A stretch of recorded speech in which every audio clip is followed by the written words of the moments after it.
Hello ನಮಸ್ತೆ friends. ಇವತ್ತು ನಾನು ಕಾಲಿಫ್ಲವರ್ ಅಂದರೆ ಹೂಕೋಸು ಪರಾಠ ಮಾಡ್ತಾ ಇದ್ದೀನಿ. ಪರಾಠ ಮಾಡೋದು ಹೇಗೆ ಅಂತ ತೋರಿಸ್ತಾ ಹೋಗ್ತೀನಿ ಬನ್ನಿ. ಇವಾಗ ಫಸ್ಟಿಗೆ ನಾನು ಒಂದು ಚಮಚದಷ್ಟು ಗೋಧಿ ಹಿಟ್ಟು ತೊಗೊಂಡಿದ್ದೀನಿ. ಇದು ಚೆನ್ನಾಗಿ ಕಲಿಸ್ಕೊಳ್ಳೋಣ. ಮತ್ತು ಇದಕ್ಕೆ ಸ್ವಲ್ಪ ಉಪ್ಪನ್ನು ಹಾಕಿ ನಾನು ಹಿಟ್ಟನ್ನ ಹಾಕ್ತಾ ಇದ್ದೀನಿ.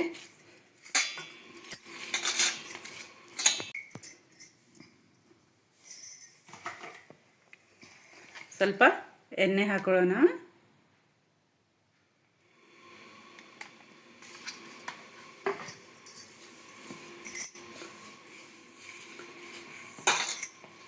ಇದು ಚಪಾತಿ ಹಿಟ್ಟಕ್ಕೆ ಹದ್ದಕ್ಕೆ ನಾದ್ಕೊಳ್ಳೋಣ ಫ್ರೆಂಡ್ಸ್.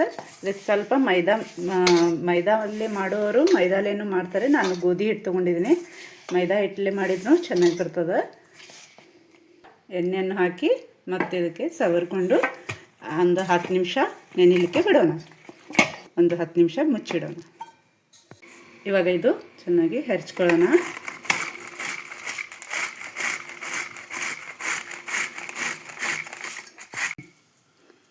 ನೋಡಿ ಫ್ರೆಂಡ್ಸ, ಹೀಗೆ ನಾನು ಹೆರ್ಚ್ಕೊಂಡಿದ್ದೀನಿ.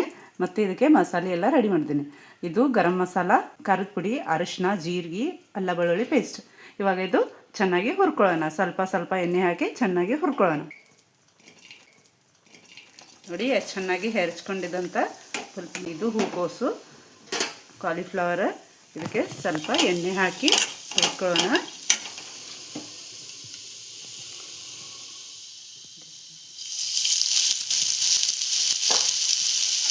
ನೋಡಿ ಹೀಗೆ ಚೆನ್ನಾಗಿ ಹುರ್ಕೊಳ್ಳೋಣ. ಇದು ಹೀಗೆ ಸ್ವಲ್ಪ ಸಾಫ್ಟ್ ಆಗೋ ತನಕ ಹುರ್ಕೊಳ್ಳೋಣ. ಅಂದರೆ ಹಿಟ್ಟಿನಲ್ಲಿ ಸ್ಟಫಿಂಗ್ ಮಾಡಲಿಕ್ಕೆ ಚೆನ್ನಾಗಿ ಬರ್ತದೆ. ಅದಕ್ಕಾಗಿ ನಾನು ಹುರ್ಕೋತಾ ಇದ್ದೀನಿ. ನಾನು ಕಟ್ ಮಾಡಿದಂಥ ಕೊತ್ತಂಬರಿ ಹಾಕ್ತಾಯಿದ್ದೀನಿ ಫ್ರೆಂಡ್ಸ. ಕೊತ್ತಂಬರಿ ಹುರ್ಕೊಳ್ಳೋಣ.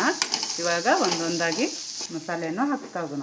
ಇದು ಗರಂ ಮಸಾಲ, ಅಲ್ಲ ಬೆಳ್ಳುಳ್ಳಿ ಪೇಸ್ಟು, ಮತ್ತು ಸ್ವಲ್ಪ ಅರಶಿನ, ಮತ್ತು ಅಚ್ಚು ಖಾರದ ಪುಡಿ, ಕೆಂಪು ಖಾರ ಪುಡಿ, ಮತ್ತು ಇದು ಉಪ್ಪು.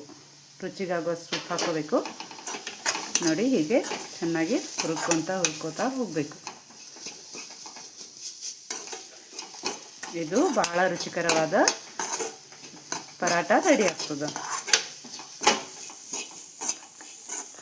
ಇವಾಗ ಇದಕ್ಕೆ ಚೆನ್ನಾಗಿ ಹೀಗೆ ಮ್ಯಾಶರ್ಲಿಂದ ಚೆನ್ನಾಗಿ ಮ್ಯಾಶ್ ಮಾಡ್ಕೊಳ್ಬೇಕು. ಹೀಗೆ ಮ್ಯಾಶರಿಂದ ಮ್ಯಾಶ್ ಮಾಡ್ಕೋಬೇಕು. ಇವಾಗ ನಾನು ಚೆನ್ನಾಗಿ ಮ್ಯಾಶರಿಂದ ಕಲಿಸ್ಕೊತಾ ಇದ್ದೀನಿ. ಇದು ಮ್ಯಾಶ್ ಮಾಡಿದಂಥ ಕಾಲಿಫ್ಲವರ್ ಪರಾಠ ಮಾಡ್ತಾಯಿದ್ದೀನಿ ಫ್ರೆಂಡ್ಸ್. ಇವಾಗ ಇದು ಚೆನ್ನಾಗಿ ಮ್ಯಾಶ್ ಮಾಡಿದ್ದೀನಿ. ಇವಾಗ ಇದಕ್ಕೆ ಆರಲಿಕ್ಕೆ ಬಿಡೋಣ. ಈ ರೀತಿ ಚೆನ್ನಾಗಿ ಮ್ಯಾಶ್ ಮಾಡಿ ಇಟ್ಕೋಬೇಕು. ಇದು ಸ್ವಲ್ಪ ಆರಬೇಕು. ಆರಿದ ಮೇಲೆ ಸ್ಟಫಿಂಗ್ ಮಾಡೋದು ಹೇಗಂತ ತೋರಿಸ್ತಾ ಹೋಗ್ತೇನೆ.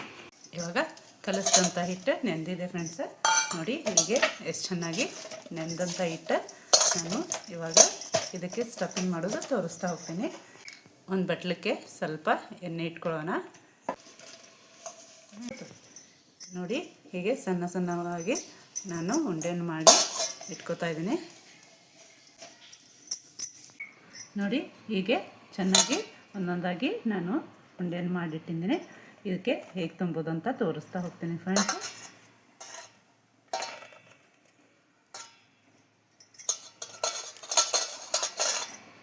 ಇದು ಸ್ಟಫಿಂಗ್ ಮಾಡಿದಂಥ ಮಾಡಲಿಕ್ಕೆ ಅಂತ ನಾನು ಕಾಲಿಫ್ಲವರ್ ಹೀಗೆ ಚೆನ್ನಾಗಿ ಫ್ರೈ ಮಾಡಿಟ್ಟಿದ್ದೆ.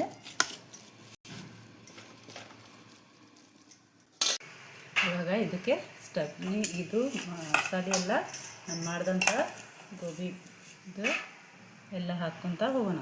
ಹೋಳಿಗೆ ಹೇಗೆ ತುಂಬ್ತೇವಲ್ವ ಹಾಗೆ ಸ್ಟಫಿಂಗ್ ಮಾಡ್ಕೊಳ್ಳೋಣ ಫ್ರೆಂಡ್ಸ್. ನೋಡಿ ಹೀಗೆ ಚೆನ್ನಾಗಿ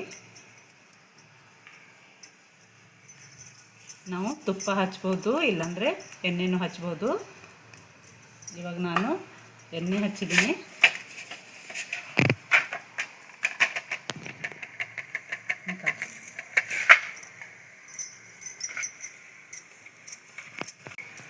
ಹೀಗೆ ಸ್ಲೋಲಿಯಾಗಿ ನಾವು ಹೀಗೆ ಲಟ್ಸ್ತಾ ಹೋಗೋಣ.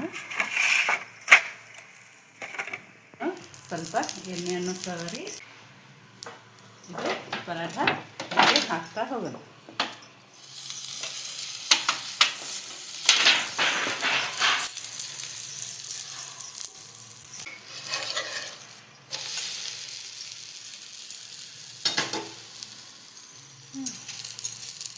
ನೋಡಿ ಹೀಗೆ ಸ್ವಲ್ಪ ಎಣ್ಣೆ ಹಚ್ಚಿ ಚೆನ್ನಾಗಿ ಎರಡು ಸೈಡಿಂದ ಜೋಡಿಸ್ಕೊಳ್ಳೋಣ ಫ್ರೆಂಡ್ಸ್.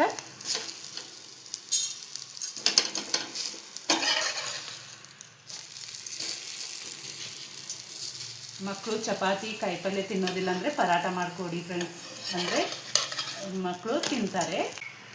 ಖುಷಿಯಿಂದ ತಿನ್ನಲಿಕ್ಕೆ ಭಾಳ ರುಚಿಕರವಾದಂಥ ಪರಾಟ ಇದು. ಇವಾಗ ಒಂದು ಪ್ಲೇಟಿಗೆ ತೆಗೆದುಕೊಳ್ಳೋಣ. ನೋಡಿ ಫ್ರೆಂಡ್ಸ್, ಹೀಗೆ ಎಷ್ಟು ಚೆನ್ನಾಗಿ ನಾನು ಕಾಲಿಫ್ಲವರ್ ಪರಾಟ ಮಾಡಿದ್ದೀನಿ, ಹೂಕೋಸು ಪರಾಟ ಮಾಡಿದ್ದೀನಿ. ಎಷ್ಟು ಚೆನ್ನಾಗಿ ಕಲರ್ಫುಲ್ಲಾದಂಥ ಪರಾಟ ರೆಡಿಯಾಗಿದೆ ನೋಡಿ. ಹೀಗೆ ಎಷ್ಟು ಚೆನ್ನಾಗಿ ಮೆತ್ತಗಾಗಿ ಕಾಲಿಫ್ಲವರ್ ಪರಾಟ ಆಗಿದೆ. ಇದು ಮೊಸರು ಮತ್ತು ಉಪ್ಪಿನಕಾಯಿ ಜೋಡಿ ತಿನ್ನಲಿಕ್ಕೆ ರೆಡಿಯಾದಂಥ ಪರಾಟ. ನೀವು ಮನೆಯಲ್ಲಿ ಮಾಡಿ ತಿಂದು ಹೇಗಾಗಿದೆ ಅಂತ ಕಮೆಂಟ್ಸ್ನಲ್ಲಿ ತಿಳಿಸಿ ಫ್ರೆಂಡ್ಸ್. Thank you. ವಿಡಿಯೋ ನೋಡಲಿಕ್ಕೆ ಥ್ಯಾಂಕ್ ಯು ಫ್ರೆಂಡ್ಸ್. ಭಾಳ ಸೂಪರ್ ಆದಂಥ ಪರಾಟ ರೆಡಿ.